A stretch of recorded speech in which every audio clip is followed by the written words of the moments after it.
What's up, y'all? My name is Ian Edwards, and welcome to the Soccer Comic Rant. And the last podcast, we left you. Iran was about to play the USA, and America was about to play Wales. And after that, the World Cup has been turned upside down. If I was going to tell you before the results today, like who was going to go through and who wasn't, and who was in jeopardy of not about to be qualified and who finally did, you'd be like, test his urine. But let me tell you something, man. I've seen a lot of football in my life, but not on this level. And we're going to discuss how the hell did Japan pull off what they pull off? How did Australia pull off what they pulled off? How did Denmark end up going home? How did Belgium end up going home? How did Croatia with their old ass team end up coming through? And Spain, and just surprises. So we got Neil Chakravarty. What up, Neil? Stand-up comic, Chelsea fan. Hey. I don't even know where to start, bro. How you doing? I'm good. Every World Cup comes up with these random things. Like, this upset, remember when Turkey went pretty long, like South Korea. But yeah, this time seems like every group, because I don't think this has ever happened, because when the two games finished, right? So heading into the last game, I think only two teams had qualified. France and Brazil had ensured qualification. And only one team had gone out, which is Qatar. Which essentially meant like 29 teams are still in play. And that's just crazy. And a lot of the top teams, just one bad game shows what it can do for you. And then teams like, even if you look at England, they really clobbered Iran, but they've had their tough moments too. But right now, if you look at the entire group stage, they're on top. Like, they have the most points, and they have the best goal difference among those teams which are tied on those most points. So it's become a really open World Cup. I think a lot of people were kind of predicting it leading up, because a lot of the stars in some of the big teams were they were missing either due to injury.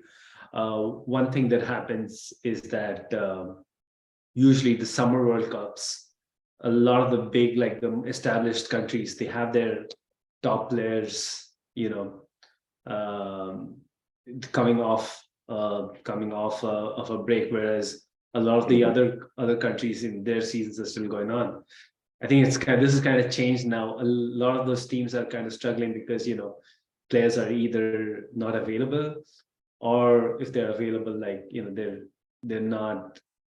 They have a lot of game time under them, and some of these other teams, I think it's just leveled the playing field a little bit, which has just made things a lot more competitive.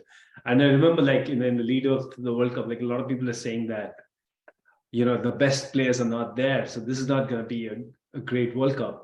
What happens when the best players from everywhere go missing? It's still the same. Like, it just makes things way more competitive. And eventually that's what you're going to remember. Like, it's very difficult to tell like a lack of quality in a game of football when things are actually competitive and both teams have a sort of a level playing field. So I think whatever happened is good. I'm going to find something, right? And this is what in my opinion, has leveled the playing field, but it's on Instagram. So using Instagram on the laptop while I'm on Zoom, let me see, it's causing me. I saw my baby. I had to go to my activity, and I had to go to my interactions, reviews, deletes, comments, and other interactions. Does that include likes? Let me try that. Oh, my likes. Let me go to my likes. And sometimes when I like stuff, it unlikes it, And I'm like, hey, yo, I think I thought I liked that. So You need why to isn't it save showing it it. now? You need to save it. Save it. Okay. Saving You is know, I've easier. saved videos before, but I don't even know where they save to on the I can show Instagram. you.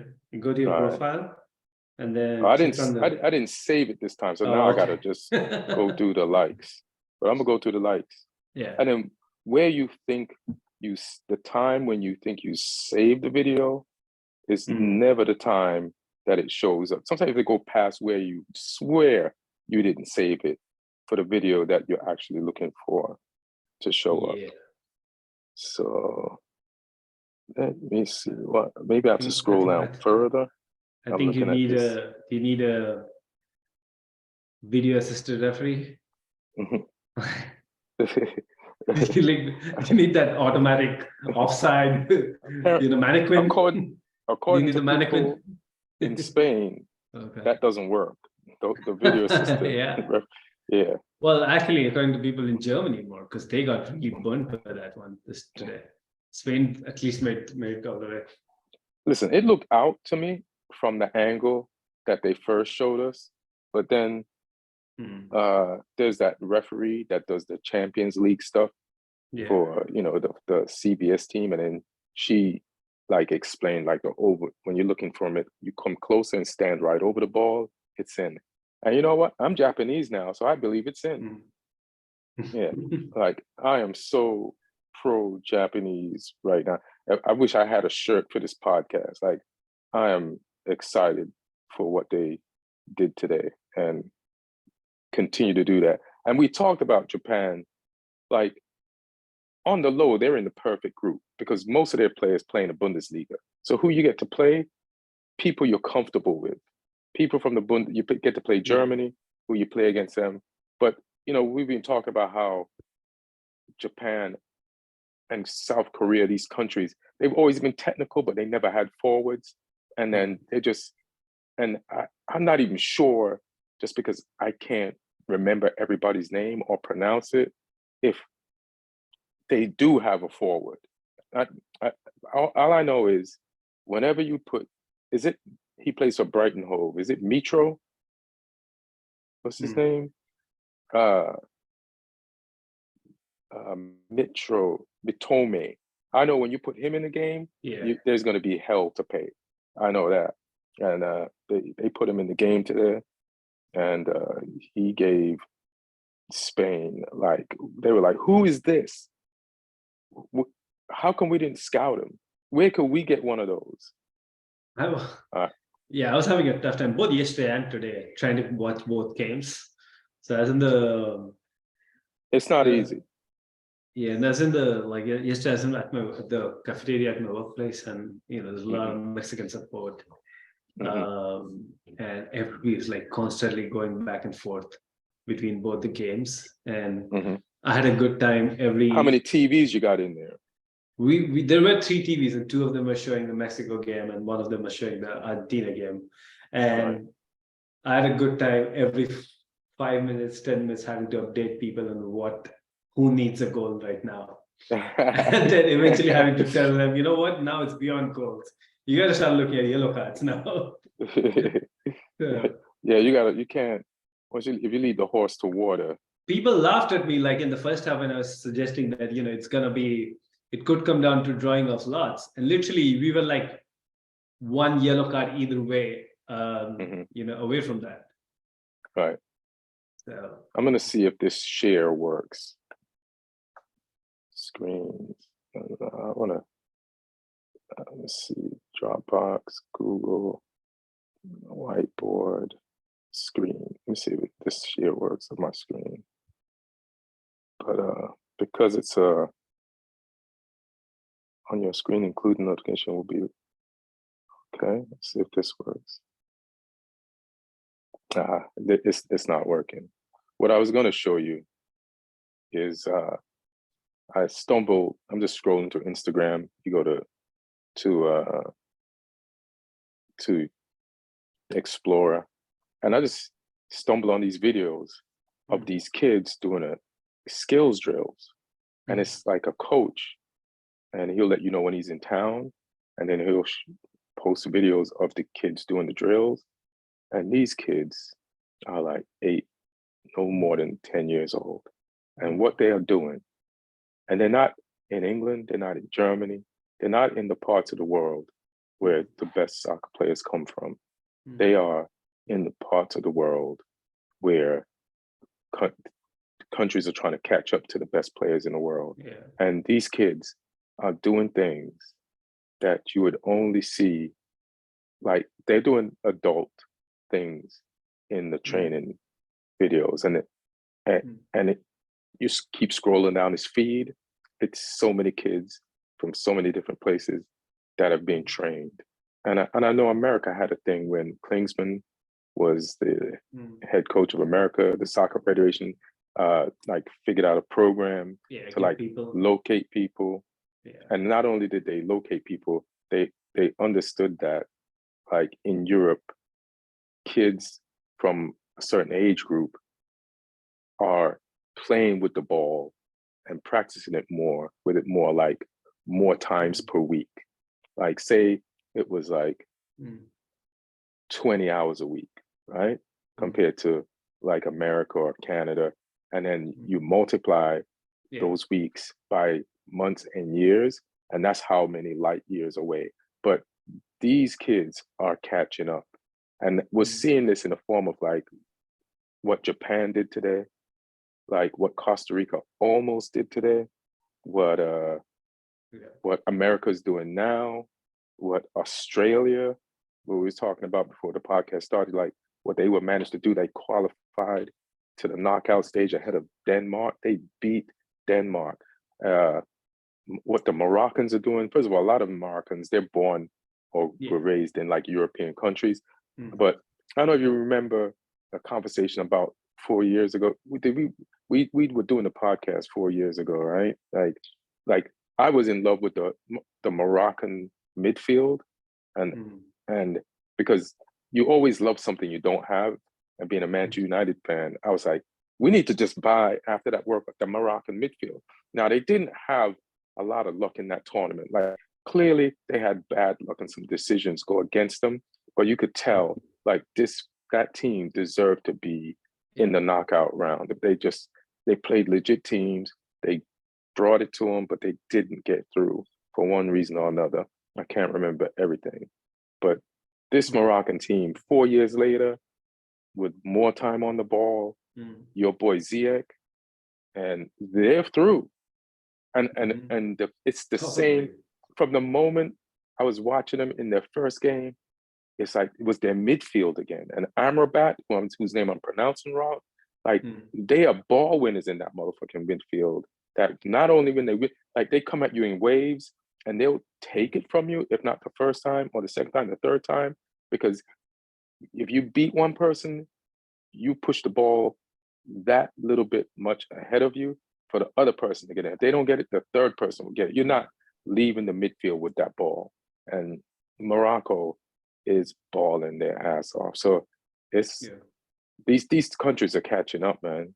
Like they're just I could see it years ago with like when was it who had that World Cup, Korea or Japan or both of them, South Korea, Japan? South Korea, Japan. Like technically there was just something missing, like the finishing, like they couldn't get the finishing right, but like passing the ball and all that stuff, it was like once they got to the final third, that's where their knowledge was lacking.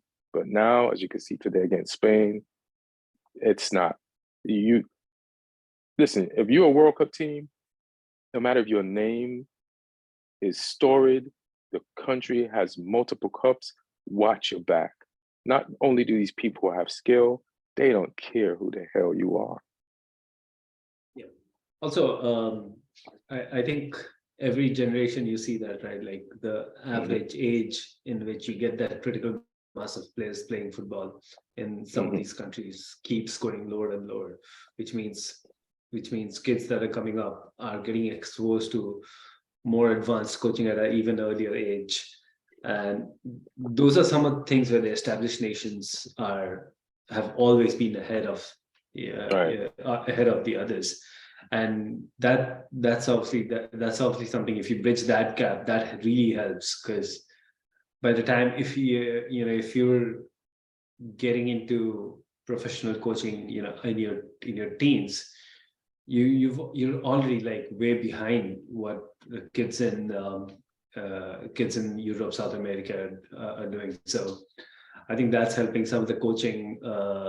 The coaching in those countries themselves has really those levels have gone up.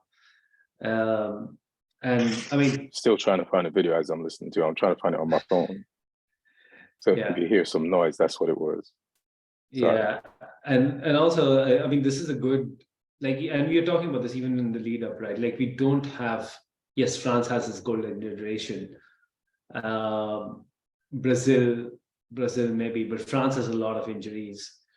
Brazil, there's always a fear that really beautiful football can come unstuck in a scrappy situation in some game, and you kind of seen that, because even though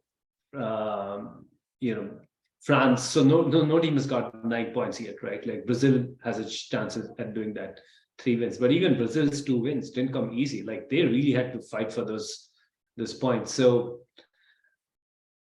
yeah, I mean, every single team actually, I guess, except for the host nation, like everybody's putting up a good account of themselves. So I think years down the line, you really look at this World Cup as the World Cup where the axis kind of shifted from being just Europe and South America.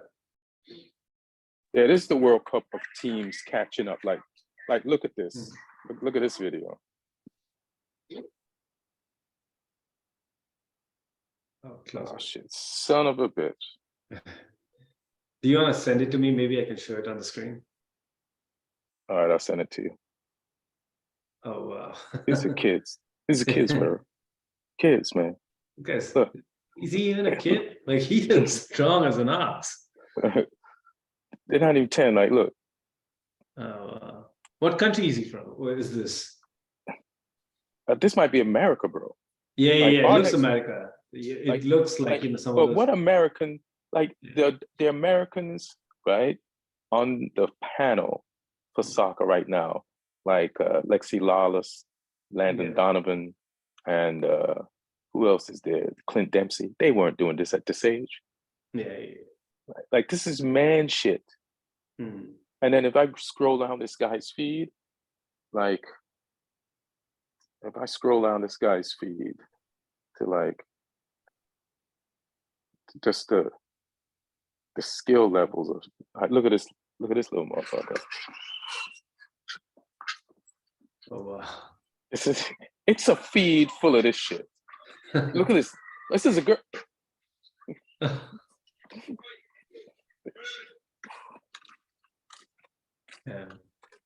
Yeah. It's over, world. The football is shifted. It's. Oh boy, I think I saw this tweet somewhere where England was when England was drawing to US, they're like, guys, your golden generation is being is scrapping to a draw versus these suburban kids. Like wait till football, wait till soccer reaches all of America. You guys gonna be nowhere.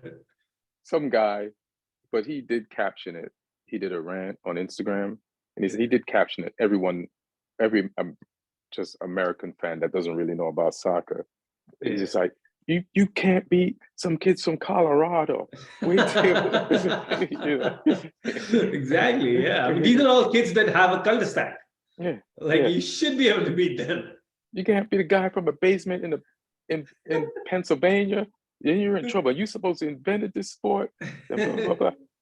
But America has probably the best midfield they ever had, and they call it MMA, which is Musa, McKennie, and Tyler Adams. Yeah, and it's like America had a decent midfield, which I thought was their best midfield back when. What was the name of that coach? His son was in the midfield, and then the other guy from Germany, Jermaine, I forgot his name. Jermaine's name, but he's like half. He was mixed. Wait, are you thinking of Arena? Was this just that his name? No, not Arena. But the coach was the coach. His son was Yeah. on the team in the midfield, and his son used to play for Roma. I just can't remember his name right now. And he actually got fired, unjusted by fired. Bob Bradley. Bob Bradley's son, yeah. Yeah. And then Jermaine, I forgot Jermaine's last name, but they were ballers. I was like, oh, this is a solid midfield. It's just the rest of the team. But if you look at the US team, these are legit guys, man. Like even Aronson, who isn't playing that much. It's just they have no depth. The US has no depth. Like Berhalter has to like play these people who he has and like just in these knockout rounds and just like let them play and see if they can last out. Like he got them the rest that they could get, but when he puts in who he has on the bench, it's not been great so far. Yeah, I mean, he's not playing Giorena. That doesn't help though. They need to fix that. Whatever is going on between him and Giorena, they need to fix that. That's weird, right? Yeah, that's super weird. And for it to actually happen at the World Cup, like that's some French team shit. You don't need that. Like you don't have the luxury of the French team to just come back 4 years later and do your thing. You need to figure it out. At least the French did that after they won the World Cup. You can't be doing that shit like you're saying. Like win it first and then do this shit. So yeah, I'm actually like if you've like has any team really stood out to you? Yeah. Brazil and France. Yeah. But you know, France and then Spain was next level until today. Spain could have gone out. Like they won one game. Yeah. Or three. I think Brazil definitely stood out. Yeah. France didn't stand out to you? I think France had a great I think they had to like really work hard because I know like this game, the last game against Tunisia, they rotated a lot of players. But they were pretty much playing their best available 11, at least the first two games, and it wasn't smooth sailing. Like what do you call smooth sailing? Like I thought they were tough games against tough opponents, and they won the way they should have won, and they handled the challenges the way a team like that should. And I also think that those games actually made them stronger as a team because it presented like mathematical problems that they had to like work out. I feel like who do they play? Have they announced? They play Poland. They play Martin's team. Right. So Denmark and Poland, and Tunisia was the team that beat them, right? Because they didn't play everybody. That's not an easy group. Like Poland went through, hilarious. Yeah. And they beat Australia, and Australia beat Denmark. And I feel like France beat Denmark handily, right? 4-1. Yeah. I mean Australia. Oh, Australia. Yeah. Yeah, handily. Yeah. So yeah. So we'll just talk a little bit about like the stuff today, and then go into what's popping up tomorrow, because tomorrow is the last set of knockout. I'm not knockout, but it's the last round of group stage games. And based on today, like there is no time. You're not wasting any time to get up to watch any game, because this World Cup, like you were saying a few years ago, and in some World Cups, there's always like one or two teams, but there's something going on in every group. Like even with the England, Wales, and Iran, who got pumped 6-2 at the beginning of the round, had a chance to go through. And on so it's just, so today, any thoughts on the Croatia-Belgium? There's only one thought you can have. Like, forget whatever happened in that game. That last 30 minutes, how did Lukaku not even score once? It's just, I mean, I understand, like, there's some context, right? Like, he hasn't played a game in a while. I think he's playing his third game or fourth game since August. So I'm sure he's rusty, but like, I mean, if you're that rusty, you shouldn't be at the World Cup. Like this is essentially, you know what they say, like, oh, he's not. If they had taken Reece James, for example, Reece James on one leg, I'm sure would have performed better. Than like, how can you be so off it? It should show up in training or something, right? Now Yeah. it's like what all the pundits say, and it's kind of cliche. Like there's no shape like game shape. And the only way to Mm. find out you're not in game shape is to play a game. But this was the only 10, 15-minute slot.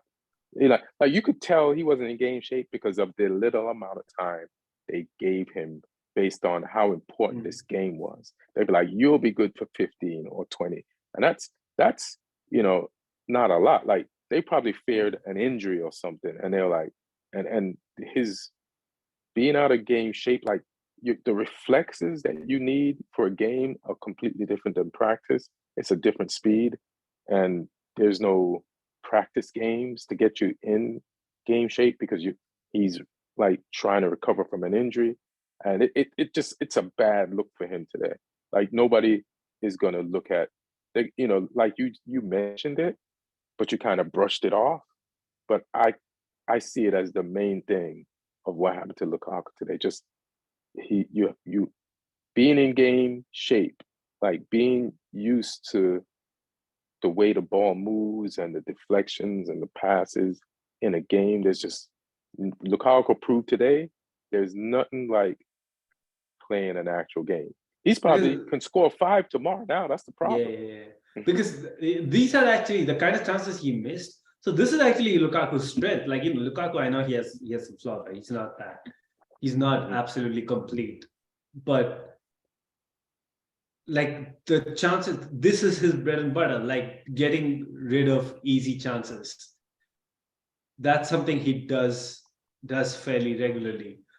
But yeah, it was just disastrous. Like I think mentality also played a factor because I think after the first miss, the second miss, he probably started thinking already about all the tweets, all the comments, you know, about Gavin Morcarty piling on, like all the ESPN FC crew. Because among all the top footballers we've seen, this is one guy who has voiced the fact that he does let criticism get to, like, he reads a lot of this criticism, Right. and he knows like 6 or 7 languages, so he reads it in all of them. That is hilarious. It's like you're like, it's great. He's I listening know to the all these Spanish languages, but you can commentators. you can see yourself being criticized in 6 different languages. That's crazy. Yeah, like Like shit, imagine I wish I didn't learn. like you know that scene That's in the Saudi dressing room, funny. like where the coach was shouting at them and the translator had to translate. So now imagine being the one dude in the team who knows both English and Arabic. So you're getting yelled at twice. Yes, the others can like chill That's out, hilarious. zone out for half Oh of it. shit. Oh, But that's pretty you know, hilarious. Oh Lukaku, man. one of the languages he does speak is the American accent. So he Yeah. gets a lot of grief for that. So yeah, Yeah, because even he wants Alexi to be a Lalas. rapper so bad. Yeah, He wants to be a yeah, rapper so bad. yeah. Yeah. What did So Lexi Lala say about it? I mean, I don't know, but I'm pretty sure nothing good. He's copying all of that today. Hmm. So Yeah, and he's yeah, a person that people like to pile on to too, Lukaku. yeah. Yeah, And like he gets more grief than he probably deserves. But go ahead.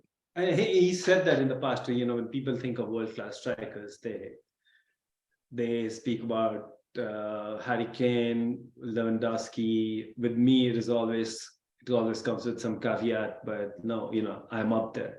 A, you shouldn't be saying that about yourself. And B, like that's such a big ass target you're putting on your back the moment you say that. And that's essentially what has happened because he I said don't that even think right I've after ever that heard. inter. Yeah, he said I don't that. even think I've ever heard Messi say that shit. Yeah. Yeah. So, and he said that right after the Italian, Serie A that he won with Conte, and that was, his stocks were the highest because he finally Right. won something, Yeah. with his goals, and yeah, ever since then it's been a downward striker. I remember like when he came to Chelsea, and we had this big striker problem. Like we couldn't score goals. So one of the first training videos that Chelsea TV put out was him in a training kit, and they're all doing the shooting drills and stuff. And he scores a really good shot from a good way out, right on the top corner, and he looks back and he's like laughing, and he can't control it. And he says, "I'm going to teach you guys how to shoot one by one." Oh, boy. This is what we're dealing with here. So, he got no chill. He needs to chill. He got no chill. You just got to calm down, bro. And there were so many reports. I don't know if you read, like there was like rift in the Belgium camp. So because of De Bruyne being honest. I mean, yeah, maybe he shouldn't be saying that. I think so. But I also the report, like they talked about like Courtois not speaking to De Bruyne, which we have known for a while. Like they are. Oh, why? Why? I didn't know. So this is like back in the early 2010s, I think, when they're both either at Genk or I think they had just moved to Chelsea or something like that. So De Bruyne used to date this girl, and I think I might be wrong, but I think he even had a kid with that girl, and then she cheated on him with Courtois. So. Oh, because it's funny. Like De Bruyne don't look like he's the one that would cheat. Like he looks like the one that get cheated on. Like he's just such a a humble, just Kevin from into Home Alone. soccer. Yeah. So his first time at Chelsea. That was only. Yeah, I think so. Yeah. So not only did he like get his girl taken, he got this sold and shipped out. I'm not really sure if it was that, because my memory is a little hazy there, but it could have also been the time when they were in Belgium, playing at club level just before Chelsea. So, but either way, so they've not been in talking terms apparently for a while now. I would have thought that's what under the bridge has been. They were kids back then, but the report came out that Courtois and De Bruyne don't talk to each other, which, okay, fine, there's some historical context to it, makes sense. And the same thing report goes on to say that Lukaku and Michi don't talk to each other, which at this point I was like, that's a little convenient, because they're both strikers, so they you have to. It's easy to make that accusation. And then the third thing was that Trossard and Hazard don't speak to each other, which again, left-sided creative types, they don't speak to each other. Like somebody's really making things up. But yeah, apparently some harsh words were said by Hazard, De Bruyne, Vertonghen. But about football or about ex-girlfriends? Oh no, about football. The fact that somebody's not fast enough, you're not the same team anymore. So it is the end of the golden generation for sure. Now for sure, right? They're never, like in 2 years' time, no way. They made it to a semifinal, right? Of a World Cup. Which is great. Like they won the third place qualifier, so they finished third. Yeah, which is a golden generation thing to do. Every golden generation doesn't win a trophy. It just means a World Cup or a trophy. It just means you should at least be in the top 4. So for a golden generation, they did some golden generation shit. And I don't know how many times Belgium has ever come third in a World Cup. So I think it doesn't mean it's a failure. I like the pun that say like it's a failure, but then you expect Brazil to win. So how could it be a failure? Like you don't even think Belgium is the team to win. You just want to say failure. Also, they lost the semi-final to another golden generation in France. Exactly. So it's not like they underperformed, and it was a close game. I think they lost by 1 goal, and they scored the first goal. It was a great game, and France eventually won out. So it was only another golden generation that kind of stopped them. Yeah, just because you have a golden generation doesn't mean everybody else has a shitty team. No, like based on the videos I'm just showing you, and just like people, there's other teams out there. Like like when Michael Jordan win 6, the reason why Michael Jordan is huge when he won those 6 championships, it wasn't because he just won 6 championships. It's who he beat to win those championships. Everybody knows all those teams were lit, and they had the stars to win that shit themselves. And the fact that he had to beat all those teams, was it the 80s or the 90s? The 90s, or the 90s. 80s? Yeah. Like, they were some lit ass teams, bro. Like, you look at those teams and you're like, damn, like concentrated pros. Yeah. So, Yeah, man. every So, year they were almost coming up against some new all-star team. yeah, so it's like it's all-star team versus all-star team, you know? Yeah.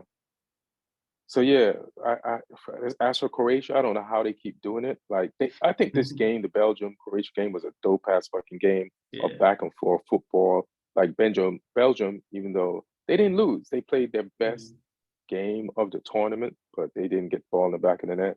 I'm not gonna pile on Lukaku. He needs some love, so I'm gonna try to show him that. But Croatia, man, they're the impressive commodity to me because they have this mentality gear that they could tap into, which makes them.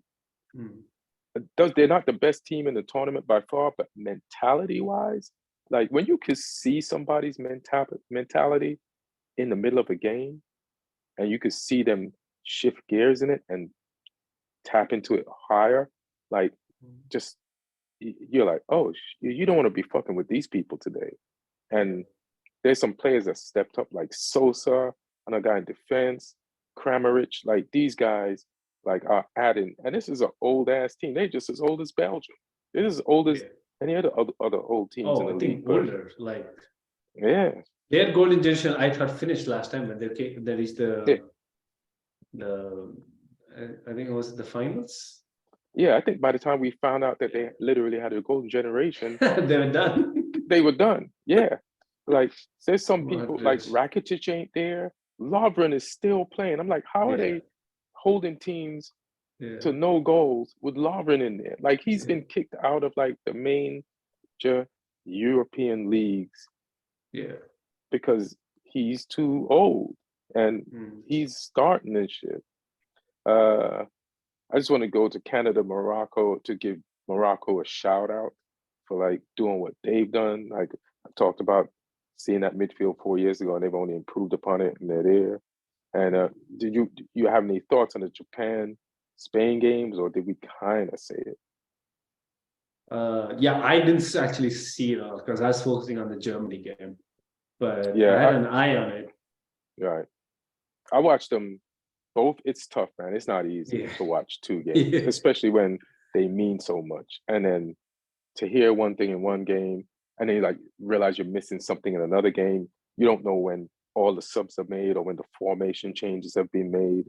You kind of have to grasp an idea. But Japan, their determination, they have a kamikaze determination. You feel me? It's like Spain has been pinging the ball around against all these teams, and America, when you lost 2-0 to Japan in that tune-up game before the World Cup,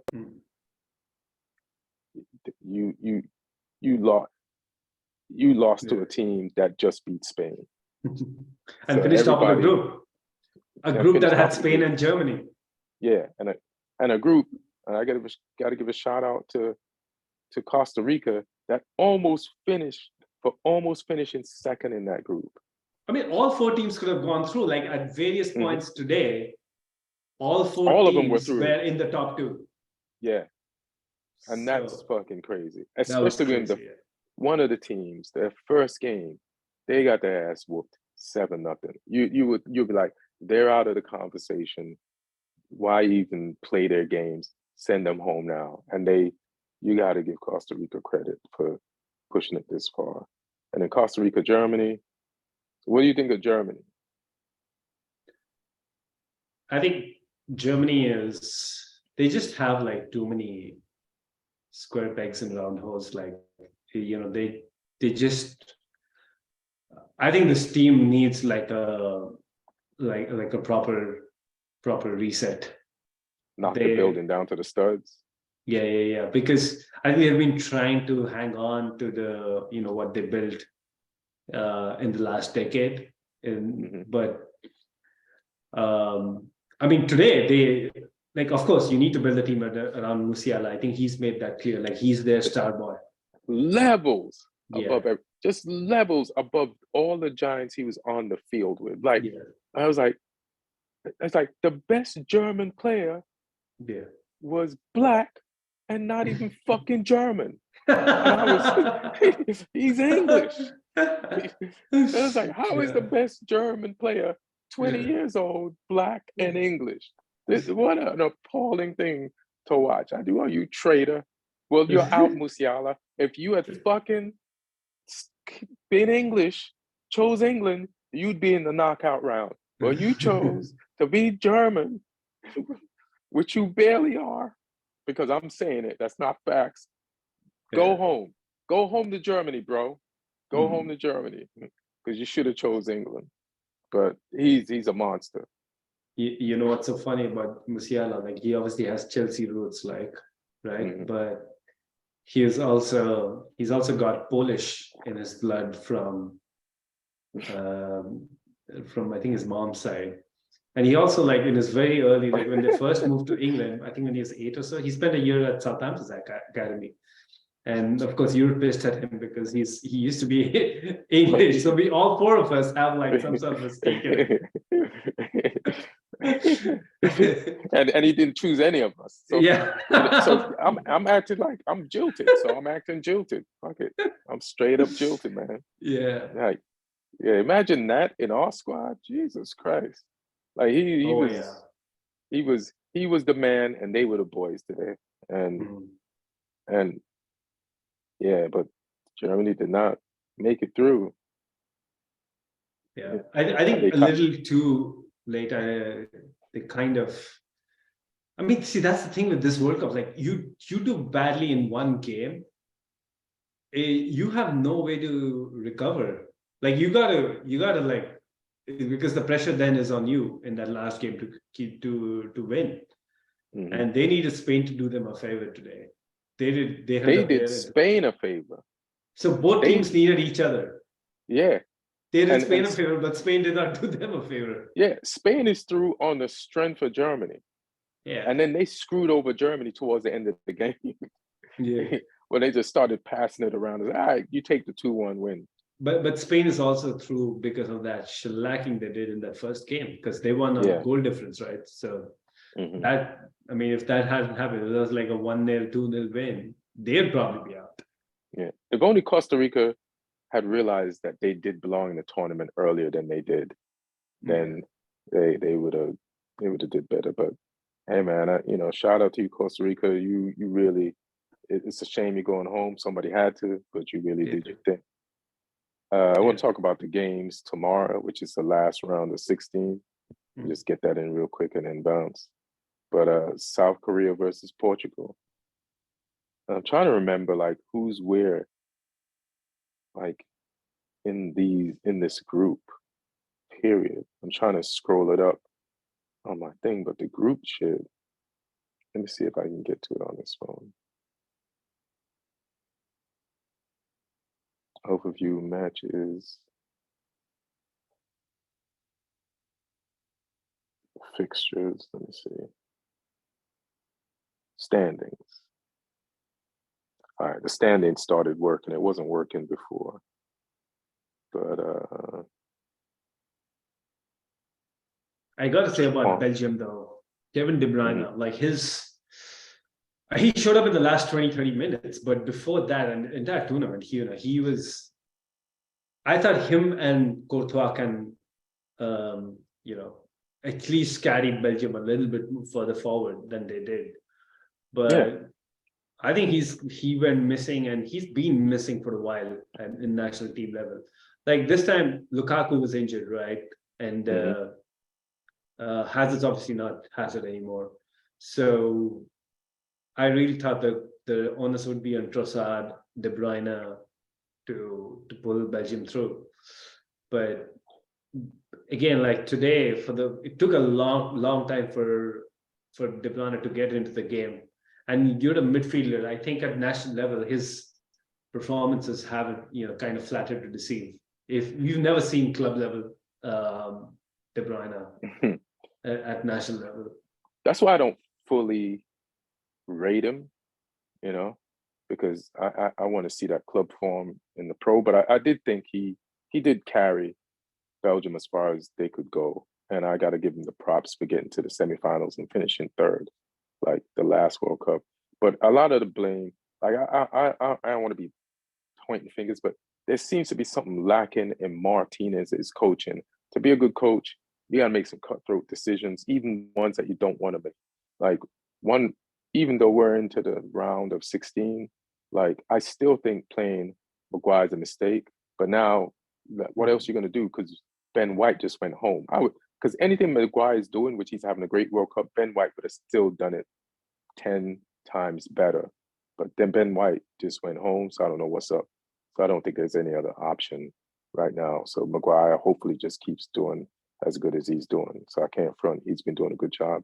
But Martinez, do we know like, anything at all about why Ben White is gone, or is it just that one first they said he statement? was sick, and then he said he went home, and then somebody else went home, but it wasn't from England. It was somebody else went home, but it was an injury. Because I was reading about Ben White and another player, but I don't think they were English. Another English player? Nah, I think it was somebody else that okay. you'd recognize their name. They were just talking about that. The Sky Sports was clearing it up. But Martinez, it's like, hey man, Hazard, he's just not. He's just like, he hasn't been playing for real for the last 2-3 years. You know, and I know Wales did the same thing with Bale. Yeah. But how much did Hazard help them qualify? I don't know. I didn't see all the Belgian qualifiers. And if he didn't, or even if he did, you got to make that decision. You got to be cold-blooded, fam. Or like you had a Doku sitting on the bench. Like what? Trossard sat on the bench for the longest time. Yeah, and it fucks up the team harmony. And maybe that's a part of the problem, where people are like, "Hey man, these guys ain't even playing for their club. These people are holdovers, and yeah, they got you third the last time, but you're playing them while I'm killing it now."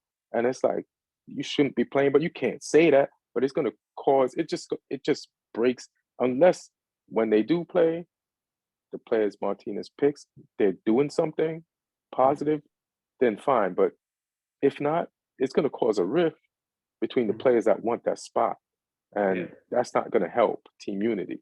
Like Doku, you mean you had a Doku that you could have been unleashing in this World Cup, and you just did it 10 minutes before the last game? That guy was a terror.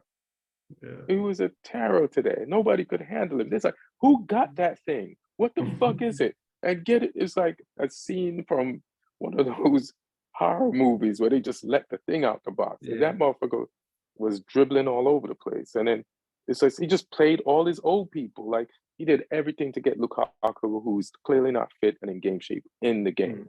Everything to say, all right, Hazard, we're gonna hold you off to the last minute and unleash you, so that you don't no longer start games.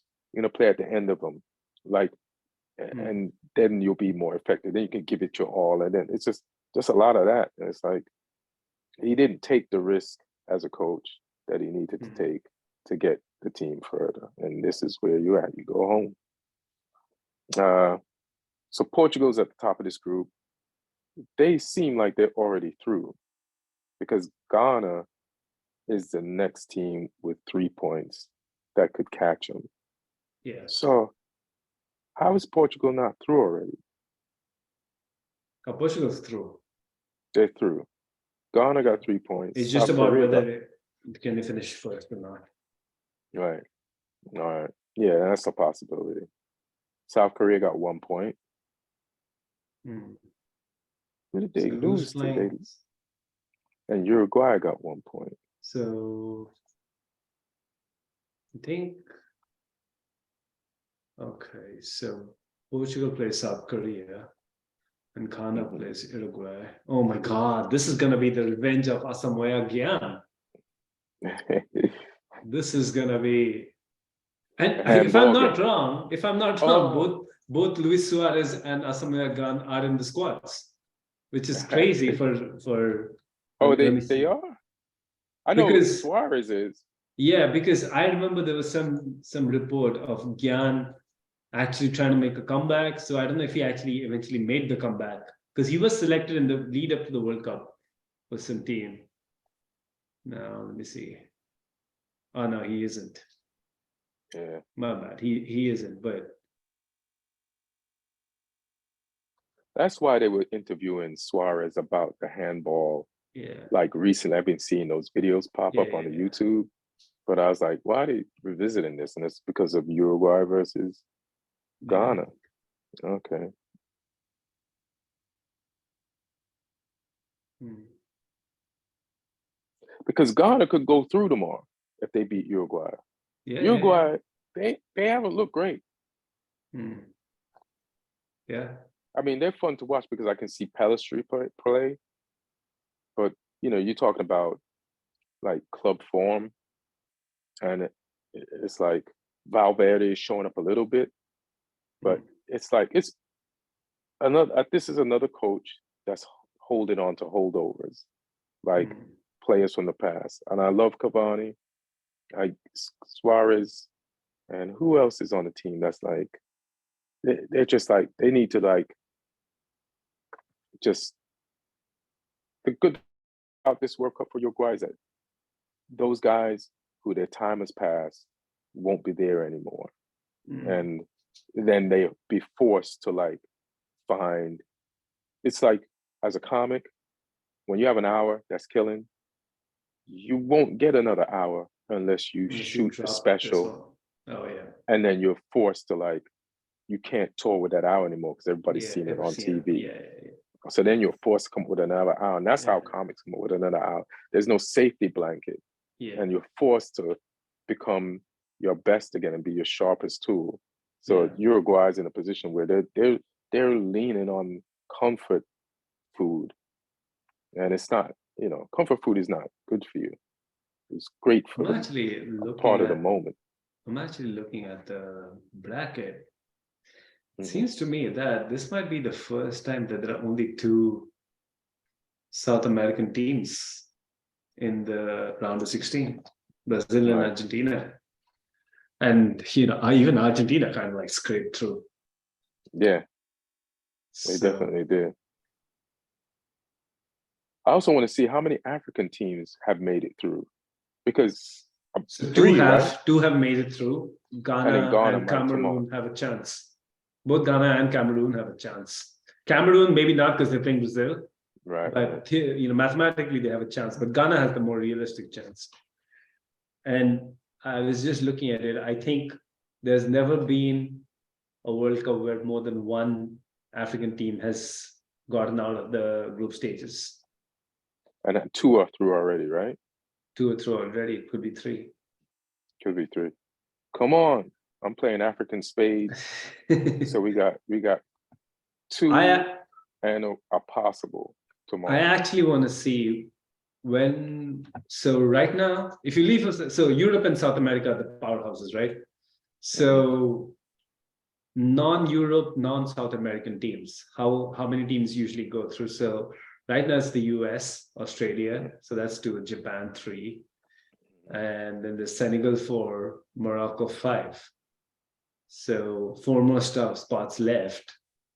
Potentially two more. Hmm. So One is definitely Brazil. Well, Brazil already on the board?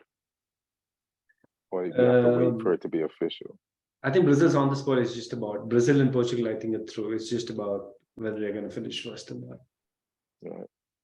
So it'll be cool to see like 6 or 7 non-powerhouse teams, which I mean, I'll have to go back and check the records, but I doubt that has ever happened. Yeah, it doesn't look like a normal board. Yeah, yeah, yeah. Yeah, I was thinking about that. Like, it's the same. This is different. This is Hmm. completely different. So yeah, it's two groups tomorrow. Brazil, like it's just I just have to watch this thing and see what happens. And what do you think about tomorrow's Friday? What do you think about Saturday? Because America's chances versus Netherlands. What do you think? I think it's in play. I think they can do it. I don't think Yeah. Netherlands have been that great. Um, of course, like defensively, they're really good. You don't get many. national team lineups better than Van Dijk, De Ligt, and Nathan Ake. So, Okay, yeah. but the keeper's a little inexperienced. And earlier when I was talking about, I feel like not a lot of teams have stood out. Actually, when I was thinking about it, USA has kind of stood out in all three games. It's just that they haven't converted it to wins except for the last game. So I actually feel if things can fall in place, USA can actually pull one over the Netherlands. Yeah, I feel like defensively, that you named it, Netherlands defenders, they have the best defenders. But there's only one midfielder that plays for the Netherlands that I feel could fit into the USA midfield, and that's De Jong. Like, I couldn't even, like, the way MMA is playing, like, they would start on for the Netherlands to me, like, just from what I've seen them do. So that gives the USA the upper hand in that department. And then forward wise, I feel like the pie is just going to be healthier than he has, and more fit and more game ready. And then when that trickery and Gakpo, so then I give Netherlands the advantage there compared to what the US has done so far as like one goal a game. But it's football. It should be bouncing funny. It's going to be a fun game. But just based on how I just kind of broke it down for myself, I'll give it to the Netherlands. But I'm not doing it this time just because it's the Netherlands, just because, and I don't know how healthy Pulisic is going to be, and I don't know if Berhalter will ever consider playing Gio Reyna for whatever reason. I know what Gio Reyna did. Yeah, that's so strange. I don't know what. Yeah, that's the most strangest thing I've seen. Like, how can you just shut out one of your main players in a period of the pitch? Like, I think they can use some help in those attacking areas. So, and we haven't heard any rumblings of a dispute coming into the tournament. Just something in Qatar. Like, what did he go out, step out for a beer or something? It seems to be a very Qatar specific problem. Yeah, I don't know. Yeah, they were cool before they got to Qatar. It was hanging out. It was boys. I don't know. What about England versus Senegal on Sunday? Oh, yeah, that's going to be a good game. That's probably the most, no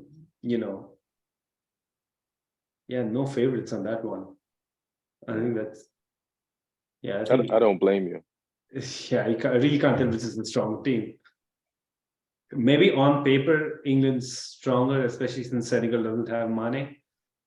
But I mean, Senegal's looked, after that first game, I think they've looked good.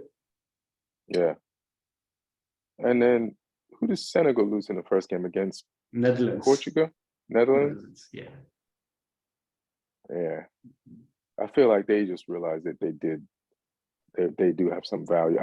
My only thing is, like, if Mane was there for Senegal, I'd be like more worried, but he's not. And then when I think of like the forwards that they do have, like, so on paper, again, I'm going with paper. I'm going to go England, but I also wish England had that. It's always mentality with England. Yeah. It's always mentality. It's like skill after is never the question, but mentality is everything. It's like how your perception is everything. And I really wish England players had a better perception of themselves. So when it comes down to the do or die moments against, just when it gets tough, they will against some. Senegal is probably one of the teams they'll always have confidence against, but I wish they would have the confidence that they're probably going to start the Senegal game with against teams ranked higher than Senegal. So yeah, no worries about that. If they beat Senegal, they face France. So yeah, they're France, because France got Poland. Poland knows they're not supposed to be in this round. And that's the funny thing about Poland. This Matty kid throwing Cash. yellow cards. Yeah. Even Martin was like, he felt terrible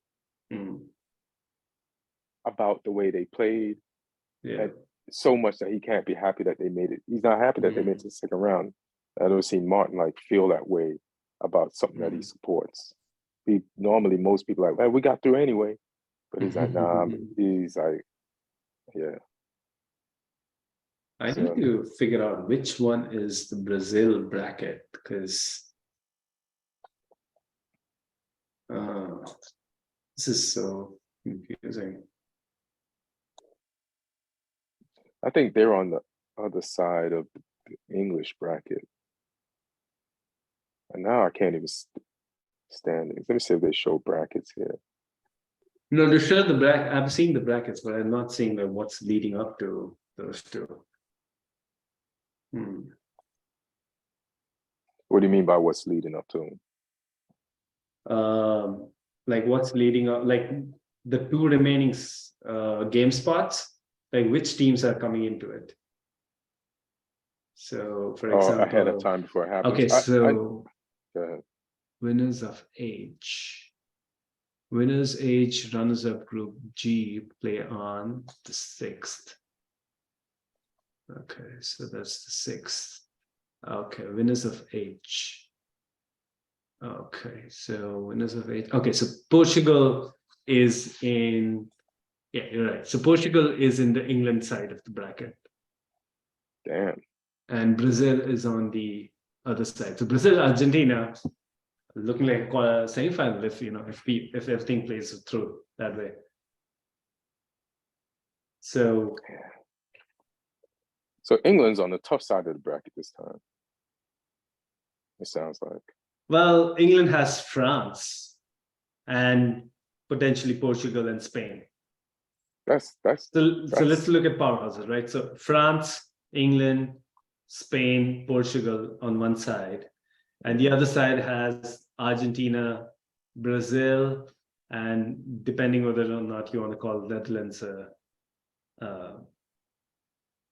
that's not Netherlands yeah. I think England's on the tough side of the bracket, 100%. Like there's no Mbappe and Dembele on the other side of the bracket. Like Brazil is the toughest team. I think so. Brazil should get to the final. Like, well, they have to beat Argentina if Argentina go through. They got on. They're better than Argentina from what I've seen so far. So they have two powerhouses, right? Brazil and Argentina, and the other side has 4: France, England, Spain, Portugal, and I mean maybe 3 on the other side if Netherlands. But Netherlands is not a. Yeah. They're not a powerhouse. I mean, they're Netherlands, but they're not. They're not this time. They're not. But is Spain a powerhouse then? Yeah. Yeah. I mean, they didn't beat Japan. Which side is Japan on? Japan is on the Argentina-Brazil side. Shit, you gotta look out for those dudes. Yeah. Like, so Brazil, unless like, I don't know, like unless Brazil loses in the round of 16, they're facing the winner of Japan versus Croatia. It's gonna be tough. Like, I can't call Japan a powerhouse. I can call Croatia's mentality powerhouse mentality, but Japan has to, because they're so new to me at being this far, and even to them at being this good. Like by the end of this tournament, we'd be like they're a powerhouse, but it's just too early to call them that. But I would never. I'd watch my back around any one of these teams, man. This shit is so unpredictable. Yeah. Like the world is just catching up to the world beaters. This is probably the last World Cup where, all the typical shit can happen. And it's already like becoming atypical, becoming different than the norm. You know what? Outside shot, just looking at the way the bracket is, United States has an outside shot at getting into the semifinals. What side of the bracket they on? So they got to beat Netherlands, which I feel like they have a shot at doing It's that. possible, yeah. It's possible, right? And then if they do that, they face the winner of Argentina, Australia. Now, this Argentina team can be got at. Yeah, they can be got at. So you beat that, then you're in the semi-final and probably play Brazil, which is fine. Like, if you can reach the semi-final being the US team, I think you've done your job. So and then next World Cup is probably their real World Cup because the players are so young. They're like the second youngest team.